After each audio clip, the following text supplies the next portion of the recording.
વજન ઘટાડવા માટે તમે રાત્રે શું જમો છો એ જ માત્ર મહત્વનું નથી, પણ તમે કેવી રીતે જમો છો અને જમ્યા પછી શું કરો છો એ પણ એટલું જ અગત્યનું છે. આજે હું તમને એવી 5 રાત્રે જમવાની ભૂલો વિશે સમજાવીશ જે તમે બંધ કરશો તો તમારું વજન અને પેટની ચરબી ચોક્કસ ઘટશે. હું છું ડોક્ટર ધર્મેશ ગોહેલ, નવજાત શિશુ તથા બાળરોગ નિષ્ણાંત. ભૂલ નંબર 1, શું તમે પણ રાત્રે બહુ મોડું જમો છો? ઘણા લોકો કામના કારણે અથવા અન્ય કારણોસર રાત્રે બહુ જ મોડું જમે છે અને આ જ સૌથી મોટી ભૂલ છે. ક્યારેક મોડું જમાય તો કઈ ચિંતા કરવાની જરૂર નથી, પણ રોજે મોડું જમશો તો તમારું વજન નહીં ઘટે. આપણે રાત્રે સૂતા હોઈએ એના કારણે આપણે કોઈ પણ ફિઝિકલ એક્ટિવિટી, કોઈ પણ શારીરિક પ્રવૃત્તિ આપણે કરતા નથી હોતા અને એને કારણે જો આપણે રાત્રે મોડું જમીએ તો જે કંઈ પણ આપણે જમ્યા હોય તે વપરાશે નહીં અને તેનું ફેટ એટલે કે ચરબીમાં રૂપાંતર થઈ જશે અને એને કારણે વજન ઘટવાના બદલે વધશે. એટલા માટે યાદ રાખો, રાત્રે જમવાનું હંમેશા 7-8 વાગ્યા પહેલા પૂરું કરી લેવું જોઈએ. આ વિડીયોને ચોક્કસથી હાઈપ કરજો જેથી જરૂરિયાતવાળા વધુને વધુ લોકો સુધી આ વિડીયો પહોંચી શકે. જો આ માહિતી તમને ઉપયોગી લાગી હોય તો જમણી બાજુ કોર્નરમાં નીચે સબસ્ક્રાઇબનું બટન છે એ દબાવીને મારી ચેનલ ચોક્કસથી સબસ્ક્રાઇબ કરી લેજો. વજન ઘટાડવા માટે જો તમારે વધુ ટિપ્સ જોઈતી હોય તો કોમેન્ટ સેક્શનમાં મને યસ એવી કોમેન્ટ ચોક્કસથી કરજો. હવે બીજી ભૂલ કે જે આખા દિવસની મહેનત ઉપર પાણી ફેરવી દે છે. ઘણા લોકો રાત્રે બહાર જમે છે, રેસ્ટોરન્ટમાં જમે છે, ફાસ્ટ ફૂડ ખાય છે, જંક ફૂડ ખાય છે, જેવા કે પંજાબી, ચાઇનીઝ, પીઝા વગેરે. આ બધા ખોરાકની અંદર ખૂબ જ વધુ પ્રમાણમાં રિફાઇન્ડ કાર્બોહાઈડ્રેટ એટલે કે મેંદો હોય છે અને આ રિફાઇન્ડ કાર્બોહાઈડ્રેટ્સનું પાચન ખૂબ જ ઝડપથી થઈ જાય છે અને એના કારણે આ બધું જમ્યા પછી આપણા બ્લડની અંદર ગ્લુકોઝ ખૂબ જ વધુ પ્રમાણમાં અને ખૂબ જ ઝડપથી વધી જાય છે અને આ વધેલા ગ્લુકોઝનું કંટ્રોલ કરવા માટે ઇન્સ્યુલિન પણ ખૂબ જ વધી જાય છે અને આ ઇન્સ્યુલિન આ વધેલા ગ્લુકોઝને ફેટ એટલે કે ચરબીમાં રૂપાંતરિત કરી દે છે અને એને કારણે આપણું વજન અને પેટની ચરબી વધે છે. એટલા માટે યાદ રાખો, રાત્રિનું જમવાનું હંમેશા સાદું અને ઘરે બનાવેલું પૌષ્ટિક જ જમવાનું હોવું જોઈએ. તમે 3-4 મહિને એકાદ વાર આવી રીતે જમો તો ચાલે, પરંતુ જો આવું વારે વારે કરશો તો ચોક્કસ તમારું વજન વધશે. જો તમને પર્સનલ ડાયટ પ્લાન જોતો હોય તો કોમેન્ટમાં પ્લાન લખો. શું તમે ડાયટ કરો છો છતાં પણ વજન નથી ઘટતું?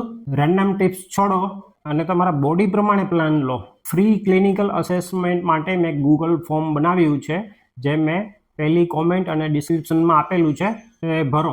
ભૂલ નંબર 3, શું તમારી ડિનર પ્લેટ જરૂર કરતાં વધુ મોટી છે? ઘણા લોકો આખો દિવસ ખૂબ જ ઓછું ખાય છે અને પછી રાત્રે ખૂબ જ ભૂખ લાગે છે અને એને કારણે રાત્રે ખૂબ જ વધુ પ્રમાણમાં જમી લે છે. ઘણી વખત સમસ્યા ખોરાકમાં નથી હોતી, પરંતુ તમે કેટલા પ્રમાણમાં જમો છો એમાં હોય છે. એટલા માટે યાદ રાખો, હંમેશા ધીમે ધીમે જમો જેથી કરીને તમે ઓછું જમશો તો પણ તમને જમવાનો જલ્દી સંતોષ થઈ જશે અને એને કારણે તમારું ખાવાનું પ્રમાણ વધશે નહીં. યાદ રાખો, રાત્રે હંમેશા હળવું અને થોડું ઓછા પ્રમાણમાં જ જમો. કેટલા પ્રમાણમાં જમવું એ પણ ખૂબ જ અગત્યનું છે. જમવાની ચોક્કસ માત્રા નક્કી કરવા માટે કિચન સ્કેલ ખૂબ જ ઉપયોગી છે. આ કિચન સ્કેલની મેં લિંક ડિસ્ક્રિપ્શન અને પહેલી કોમેન્ટમાં આપેલી છે, તે આપ જોઈ શકો છો. હવે આવતી ભૂલ જે લગભગ દરેક ઘરમાં જોવા મળે છે. ભૂલ નંબર 4, ડિનર સમયે મોબાઈલ તમારા વજનનો દુશ્મન તો નથી ને? ઘણા લોકો જમતી વખતે ટીવી અથવા મોબાઈલ અથવા સોશિયલ મીડિયા વગેરે જોવામાં એટલા બધા તલ્લીન થઈ જાય છે કે ઘણું બધું વધુ જમાઈ જાય છતાં પણ ખબર નથી પડતી.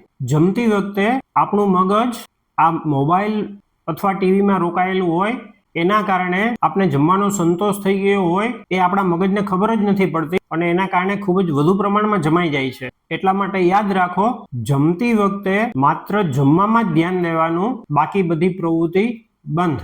ગયા રવિવારે મેં વિડીયો અપલોડ કરેલો હતો, એમાં મેં સમજાવેલું હતું કે ડાયટની આ 5 ભૂલ બંધ કરો તો વજન ઘટશે. એ વિડીયો ન જોયો હોય તો આપ ચોક્કસથી જોઈ લેજો. અને હવે છેલ્લી ભૂલ જે સૌથી સામાન્ય છે, ભૂલ નંબર 5, જમ્યા પછી તમે આ સૌથી મોટી ભૂલ તો નથી કરતા ને? ઘણા લોકો રાત્રે જમ્યા પછી તરત જ સોફા ઉપર મોબાઈલ પકડીને બેસી જાય છે અથવા તો બેડ ઉપર આડા થઈને સૂઈ જાય છે અને આ જ સૌથી મોટી ભૂલ છે. જો આપણે રાત્રે જમ્યા પછી તરત જ સૂઈ જઈએ તો શું થાય?